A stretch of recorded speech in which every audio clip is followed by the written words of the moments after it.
ഇന്ന് നമ്മളുള്ളത് ബാംഗ്ലൂർ ഇൻ്റർനാഷണൽ എയർപോർട്ടിൻ്റെ പുതിയ ടെർമിനലിലാണ്, ടെർമിനൽ 2. ഇത് ഈ ലോകത്ത് തന്നെ ഏറ്റവും മനോഹരമായ ഒരു എയർപോർട്ടുകളിലൊന്നായിട്ട് ഒരു അന്താരാഷ്ട്ര സംഘടന ഈ അടുത്ത് തിരഞ്ഞെടുക്കുകയുണ്ടായി. അതിനെ അനർത്ഥമാക്കുന്ന ദൃശ്യങ്ങളാണ് നിങ്ങൾക്ക് കാണാൻ കഴിയുക. ഇതിൽ മെയിനായിട്ട്, അതായത് ഈ എയർപോർട്ടിൽ ഒരുവിധ എല്ലാ ഭാഗങ്ങളും ഉണ്ടാക്കിയിരിക്കുന്നത് മുള വെച്ചാണ്.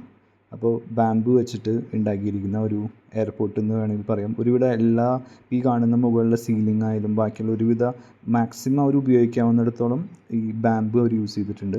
അപ്പോൾ അതിൻ്റെ ഇടയിൽ ഈ ലൈറ്റ്സും എല്ലാ കാര്യങ്ങളും കൂടി വരുമ്പോൾ ഒരു പ്രത്യേക ഭംഗി തന്നെയാണ് ഇതിൽ. അപ്പം വലിപ്പത്തിൽ വെച്ച് ഇപ്പോൾ പഴയ ടെർമിനലിനേക്കാളും പുതിയ ടെർമിനൽ കുറച്ച് മുന്നിട്ട് നിൽക്കുന്നതാണ്. ഏകദേശം ഇതിൻ്റെ ഫേസ് 1 കംപ്ലീറ്റ് ചെയ്യാൻ എടുത്തത് ഏകദേശം 13,000 കോടി രൂപയാണ് ഇതിൻ്റെ ഫേസ് 1ൻ്റെ ചിലവ്, അതായത് ടെർമിനൽ 2ൻ്റെ ഫേസ് 1ൻ്റെ ചിലവ്.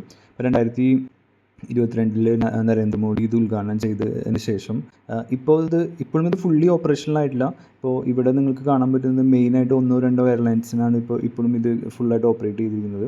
ഇപ്പോൾ എയർ ഇന്ത്യയുടെ ഇൻ്റർനാഷണൽ ആയാലും ഡൊമസ്റ്റിക് ആയിട്ടുള്ള എല്ലാ ബാംഗ്ലൂർ ബേസിലുള്ള എല്ലാ ഓപ്പറേഷൻസും ഇപ്പോൾ ടെർമിനൽ 2-ൽ നിന്നാണ് നടക്കുന്നത്. അപ്പോൾ ക്രൗഡ് വെച്ച് നോക്കുമ്പോൾ ടെർമിനൽ 1-ഉം 2-നും ടെർമിനൽ കുറച്ചും കൂടി ബിസിയസ്റ്റ് ആണ്. ടെർമിനൽ 2 ഒന്ന് ആവറേജ് ആണ്, അതായത് ഇപ്പോൾ വലിയ തിരക്കൊന്നുമില്ല, പക്ഷേ ആളുകളുണ്ട്. പിന്നെ ഞാൻ പറഞ്ഞ പോലെ എയർ ഇന്ത്യയുടെ ഓപ്പറേഷൻസ് എല്ലാം ഇതിലുണ്ട്. അപ്പോൾ ഇതിൽ എയർപോർട്ടിൻ്റെ ഒരു പ്രധാന അട്രാക്ഷൻ ഇതിൻ്റെ ഒരു ഇൻറ്റീരിയർ ഡിസൈൻസും കാര്യങ്ങളൊക്കെയാണ്. ഈ അടുത്തൊരു ജപ്പാനീസ് ട്രാവലർ ഇന്ത്യയിൽ വന്നപ്പോൾ അവർ വളരെ അത്ഭുതത്തോടു കൂടി ഒരു വീഡിയോ ഈ നമ്മുടെ സോഷ്യൽ മീഡിയയിലും ഷെയർ ചെയ്തിട്ടിരിക്കുന്നുണ്ടായിരുന്നു. ഇത് ഇന്ത്യയിലെ തന്നെ എയർപോർട്ടാണോ എന്ന് ഒരു സംശയം വെച്ചിട്ട്. അത്രയും മനോഹരമായിട്ടൊരു എയർപോർട്ടാണ് ബാംഗ്ലൂർ ഇൻ്റർനാഷണൽ എയർപോർട്ടിൻ്റെ സെക്കൻഡ് ടെർമിനൽ. ഇതിലെ കപ്പാസിറ്റി വെച്ചിട്ട് ഇവർ പ്ലാൻ ചെയ്തിരിക്കുന്നത് ഈ ഒരു ടെർമിനൽ 2 ഏകദേശം 25 മില്യൺ യാത്രക്കാരെ ഇയർലി ഹാൻഡിൽ ചെയ്യാൻ പറ്റുമെന്നാണ് ഇവരുടെ ഒരു കണക്കുകൂട്ടൽ. അപ്പോൾ ആ ഒരു കൺസെപ്റ്റിലാണ് ഇവരിത് ഉണ്ടാക്കിയിരിക്കുന്നത്. അപ്പോൾ ഇതിൻ്റെ ഉള്ളിലൊക്കെ എല്ലാ തരത്തിലും ഗാർഡൻസ് ആയാലും ഒരു ഗാർഡൻ ടെർമിനൽ തന്നെ ഇതിനെ പറയാമെന്ന് പറയുന്ന ആളുകളുണ്ട്. കാരണം അത്രയധികം ഗാർഡൻ സെറ്റപ്പും ഒരുപാട് ചെടികൾ, ഒരുപാട് നല്ല രീതിയിലാണ്, വളരെ വെറൈറ്റി അത് സാധാരണ നമ്മൾ എയർപോർട്ട് കാണുന്നതിനേക്കാളും വളരെ മനോഹരമായിട്ടാണ് ഇതിലെ ഓരോ കാര്യങ്ങളും അവർ ചെയ്തിരിക്കുന്നത്. പിന്നെ ഇതിൽ ബാംഗ്ലൂർ എയർപോർട്ടിനെ സംബന്ധിച്ച് നോക്കുകയാണെങ്കിൽ ഇപ്പോൾ ഇന്ത്യയിലെ തന്നെ 3ാമത്തെ തിരക്കേറിയ വിമാനത്താവളങ്ങളാണ് ബാംഗ്ലൂർ എയർപോർട്ട്. അതായത് ഡൽഹിയും മുംബൈയും കഴിഞ്ഞ് ബാംഗ്ലൂരാണ് ഒരുപാട് ആളുകൾ ട്രാവൽ ചെയ്യുന്ന എയർപോർട്ടാണ്. അപ്പോൾ ആ ഒരു തിരക്ക് പരിഗണിച്ചാണ് നമ്മൾ ടെർമിനൽ 2 എന്നൊരു കൺസെപ്റ്റിലേക്ക് അവിടുത്തെ ഗവൺമെൻറ് വന്നത്. ബാംഗ്ലൂർ പുതിയൊരു എയർപോർട്ട് വരുന്നെന്നൊക്കെ പറയുന്നുണ്ട്.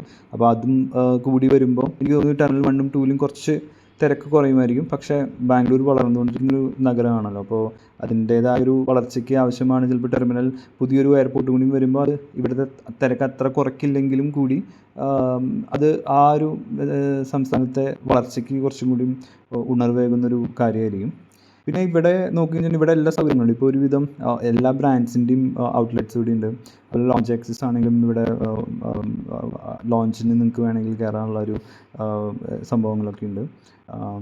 അങ്ങനെ വളരെ മനോഹരം ഒരു ഇൻ്റർനാഷണൽ ലെവലിൽ, അതായത് നമ്മളൊരു പുറത്ത് ഒരു രാജ്യത്ത് പോയിട്ട് ഒരു എയർപോർട്ട് കാണുന്നത് എങ്ങനെയാണോ അതിലും വളരെ രസകരമായിട്ടാണ് ഇവർ ചെയ്തിരിക്കുന്നത്. എല്ലാവർക്കും ഒരു കാഴ്ചയൊക്കെ ഉണ്ട്. ഇപ്പോൾ എല്ലാവരും ഇപ്പോൾ അവിടെ നമ്മൾ നോക്കുമ്പോൾ എല്ലാവരും വീഡിയോ എടുക്കുന്നതും ഫോട്ടോ എടുക്കുന്നതുള്ള ഇപ്പോൾ ഫസ്റ്റ് ടൈം ട്രാവലേഴ്സ്. ഇപ്പോൾ ആദ്യമായിട്ട് വരുന്നവർ എന്തായാലും ഒരു ഫോട്ടോയും വീഡിയോ എടുക്കാതെ ഇവിടെ നിന്ന് പോകില്ല എന്നൊരു ഇതിലാണ് ഇവിടെ നമ്മൾ കണ്ടത്. കാരണം അത്രയധികം അട്രാക്റ്റീവായിട്ടാണ് ഈ ഒരു എയർപോർട്ട് ഇവർ ചെയ്തു വെച്ചിരിക്കുന്നത്. ടെർമിനൽ 1 നോക്കുകയാണെങ്കിൽ കുറച്ച് പഴയതായി, അത് വളരെ നോർമലായിട്ടാണ് ടെർമിനൽ 1-നെ ഇപ്പോൾ ടെർമിനൽ 2 ആയിട്ട് കമ്പയർ ചെയ്യുമ്പോൾ നമുക്ക് തോന്നുക.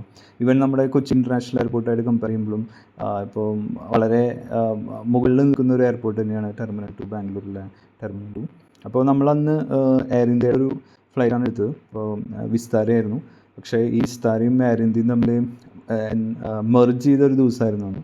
അപ്പോൾ അതുകൊണ്ട് ഒരുപാട് ടെക്നിക്കൽ പ്രോബ്ലംസ് ആണ് നമുക്ക് ഫേസ് ചെയ്യേണ്ടി വന്നത്. അതായത് technical problem in the sense അത് ഓപ്പറേഷണൽ പ്രോബ്ലംസ്. കാരണം ഇവരെ 2 കമ്പനിയും ചെയ്ത ദിവസമാണ്. അപ്പോൾ അങ്ങനെ ഒരുപാട് operations issues Air India face ചെയ്യുന്നുണ്ടായിരുന്നു. അപ്പോൾ അൺഫോർച്ചുനേറ്റ്ലി അന്നത്തെ ദിവസം തന്നെയാണ് നമ്മൾ ട്രാവലിന് എടുത്തത്. അതുകൊണ്ട് ഒരുപാട് ഡിലേയ്സ് ഫ്ലൈറ്റിൽ നമുക്ക് നേരിടേണ്ടതായിട്ട് വന്നു. അതായത് ഒരു മിനിമം 4 hours നമ്മളവിടെ സ്പെൻഡ് ചെയ്യേണ്ടതായിട്ട് വന്നു എക്സ്ട്രാ.